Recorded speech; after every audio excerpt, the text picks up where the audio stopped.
This is the day that the Lord has made. Let us rejoice and be glad in it. I was glad when he said to me, "Let us go to the house of the Lord." Please be seated. A reading to paraphrase a passage of the Gospel of St. Matthew. And when did we see you naked, Lord? You saw me when you fed the hungry, met the needs of those in need of help. When you visited the prison, you visited me.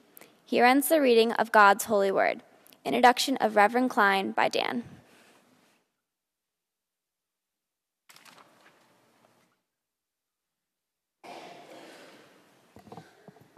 Some of you might remember when Father Andy Klein spoke to us about his work in Norristown, a Sunday breakfast program that feeds 80 a Sunday. The other day he got a call from an old friend and wants to introduce you to him this morning. Christians are called to make their witness every day in humility, willing to suffer to defend the poor and helpless. Some of us find ourselves called to do that in extraordinary situations.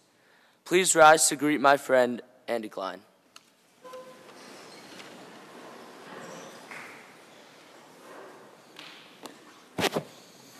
Please be seated. Thank you. Wonderful to be back here with you again, and something of a surprise for me, and I hope that we will all be truly blessed by this friend of mine I want to introduce to you. He couldn't be here today. He will be here next week, and hopefully, if some of you are intrigued about that, he can come speak to you or your classes. Sometimes, hopefully, when we're Christians, we get calls from friends. That's what I sometimes hope the church or our communities of faith will be, are places where our friends are. And I have a friend named Bishop Andudu El Nail. He's a bishop of the Nuba Mountains in Sudan. And he called me and told me, much to my surprise, that he was here in the States applying for political asylum. And had I heard the news about what had just happened in the Nuba Mountains in Sudan. So I said, no, I hadn't really heard. And it's interesting, if you go around Google a little bit, or a lot, until very recently, were hard-pressed to find the news. And so Bishop Andudu, those little shields there, we Episcopalians love those things, don't we? See the shield of the Nuba Mountains there, a little tribal shield with the mountains on them, and the shield of the Episcopal Church of Sudan. And there he is giving testimony before a congressional subcommittee in August about the outbreak, once again, a pattern that has gone on for at least 30 years of the genocide of his people in that part of the world. And there he is holding up a sign signifying the 500,000 Nuba people of among the 2 million Sudanese people over these last 3 decades who have been systematically murdered through famine and acts of war by the Sudanese government. And he was brought to the UN to make this testimony by the group that George Clooney started, that interesting group that goes alongside many other NGOs, trying to bring the issue of genocide to our attention, the avaz.org. So you may not know about the Nuba Mountains, and there's a nice little pretty map of the Nuba Mountains. And the bishop's seat is in a town called Kadugli, right in the middle there. And there's some pictures of the Nuba Mountains. Beautiful, beautiful place. I was blessed to visit in 2007 for several weeks as we dug wells and worked on various projects. And I preached in the cathedral in Khartoum on Pentecost Day and had one of the most memorable and powerful moments in my Christian journey. And but you may not know anything more than about Sudan or the Nuba people than these kinds of pictures, the very colorful traditional ones. The Nuba are famous for being wrestlers and very athletic. You may have seen the Life magazine that came out in the 60s, photographs by none other than Leni Riefenstahl, Hitler's photographer. She went into the Nuba Mountains and took them because they were the people who epitomized athletic virility. And there are some more current shot on the right-hand side of the Nuba, the southern Sudanese celebrating their recent independence in July of this year. And the little town of Kadugli, a street before all those houses now are bombed and many are gone. At any rate, that's the political map of Sudan. But this is the real map of Sudan. This explains several millennia of history in the Sudan. The Nuba Mountains are right there in the middle where it starts to turn green. North is the desert that was conquered by the Arabs in the 7th and 8th century, and south begins equatorial sub-Saharan Africa and black Africa. And that's where they meet in Sudan. And that's why Sudan is so important in many, many ways. South of Egypt and north of Congo and Uganda. So really quickly, I'm just going to give you some images. These are really more images than they are talk right now, because this narrative is very important to the Nuba people themselves. To the bishop, if the bishop comes speaks to you, he will tell you that he's from the people of Cush, the biblical people of Cush, first mentioned in Genesis chapter 2. And in Isaiah 18 refers to those people who will come from the south, the black people who will come to the mountain of God and worship the Lord. And it's very profound in the Nuba people's spirituality, that identification in the Bible. And they were the black pharaohs of Egypt. I think they were the baddest pharaohs ever, as far as I can tell. That's from a recent National Geographic issue. They had many great kings. Pianki was one of the great ones, and the Queen of Sheba, they traced their line to her. And, of course, moving on several hundred years, the Ethiopians, as well as the Nubans, claimed the Ethiopian eunuch in the book of Acts as that person who first came to Christ of their people. And from that grew the Christian kingdoms of Ethiopia and the Nubia in the Middle Ages that were strong until they kind of kept moving. If you know the geography, you look at it again, the Nile coming from Egypt all the way down through Sudan, forks into two, the Blue Nile and the White Nile. And those Christian kingdoms just kept moving south along the Nile, but they kept hanging on.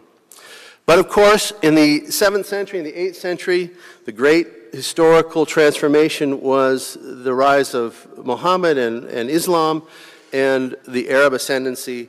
And gradually, the history of the Nuba people is a movement back into those hills, back into that part where they came from, those beautiful hills. And you can see that if you're a desert-dwelling Arab, how you might, it's 1,000 or so miles to get there, want to have that kind of resources, or the things that are found in those hills, the gum arabic, and of course the water, and the vegetation, the agriculture. Remind you of that map. As we move to modern times, what else did the Arab conquest bring? But of course, an often not talked about part of, oops, I'm going too fast. I don't know how to run this thing. That's all right.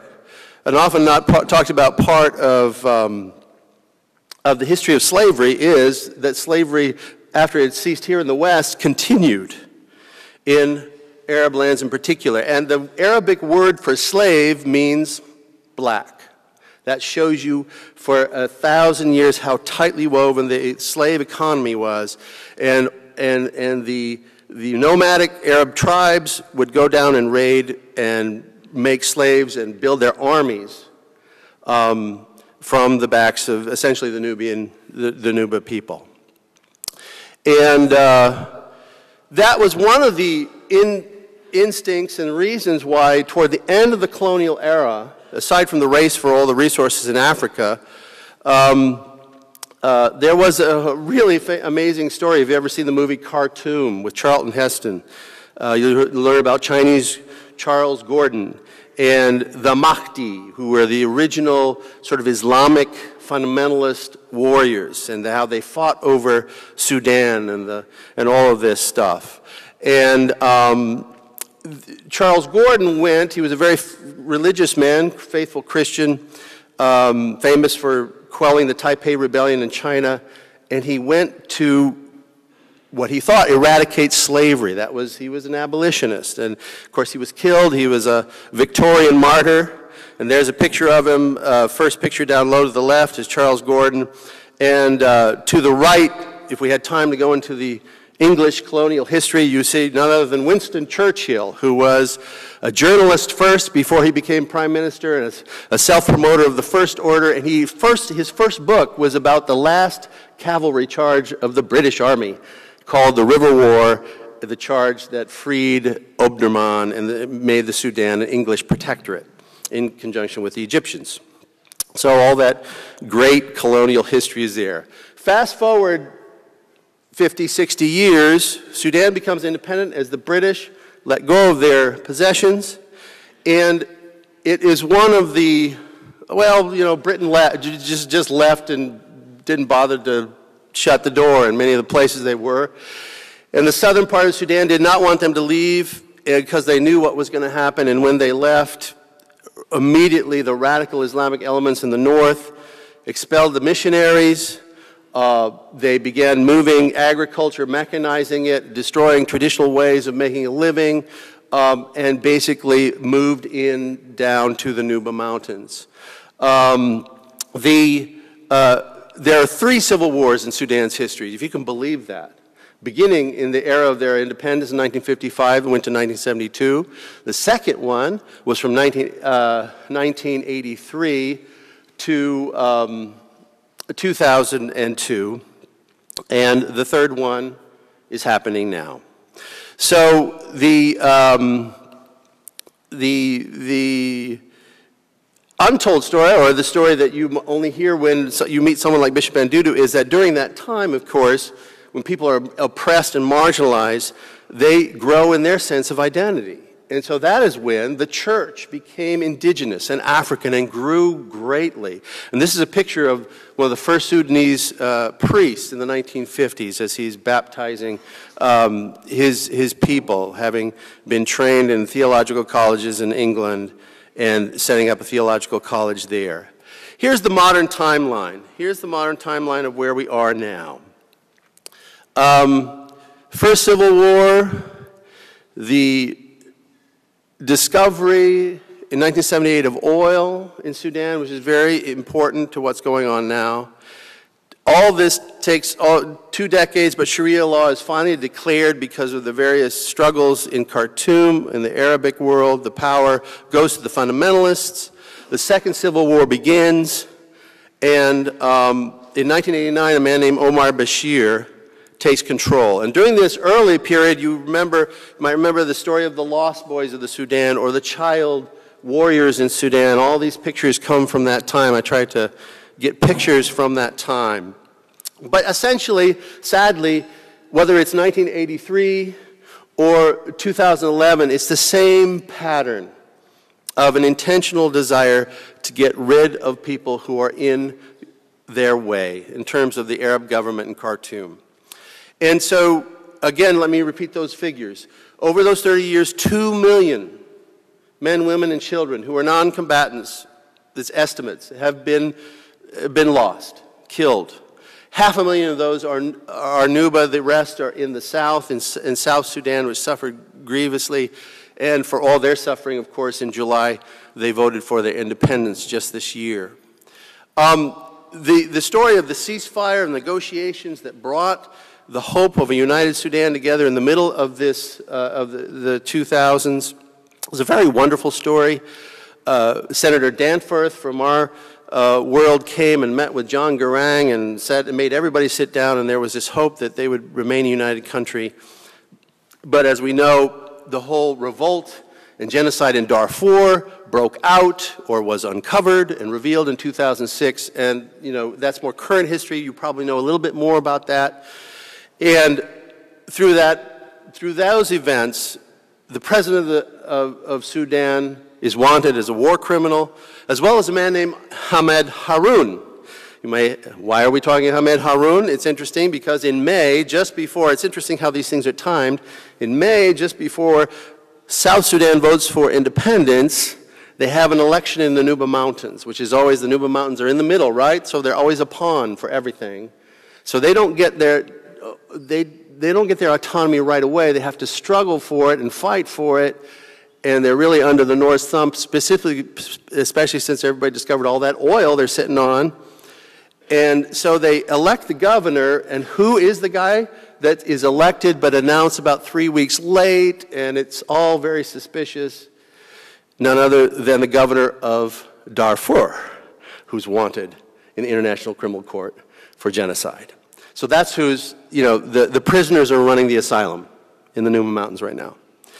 And all this is happening before the vote in July because no one wants to mess that up. No one's going to mess that vote up. And so the people in the Nuba Mountains, as everybody predicted, were left holding the bag. So this is what happened immediately after that election in May. In June, these are satellite photos of mass graves. The Khartoum sent their army down to the town of Kadugli and went house to house and took out every able-bodied male, someone who might defect and join the SPLM North, which is now the militia forming in the hills to defend themselves, and dragged them out and shot them. And then they buried them in these graves. We may, there's denials, of course, and we may never know until we can get to see them, but no one can get to see them yet. These are satellite photos from avaz.org. These are other pictures from people on the ground in Kadugli of the bombing. And what happens in the Nuba Mountains is that the North cannot control the people or the area, but they do control the air. And so that's how they just basically, most of these people were killed from Russian Antonov bombers in the 80s and the 90s and still today. So long story short, there are now 2 refugee camps filling up with people, one in South Sudan in Bantu. This is a map of the new South Sudan where Juba is the capital.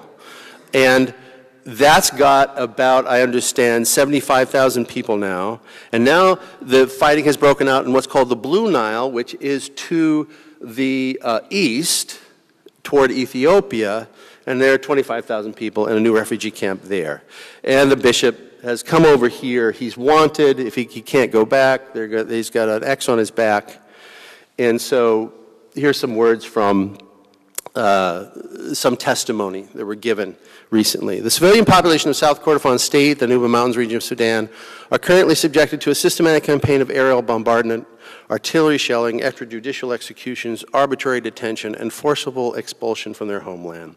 The Sudan government is openly planning, implementing, sustaining this campaign, resulting in immense human suffering, wide displacement, looting, and the destruction of lives, material properties.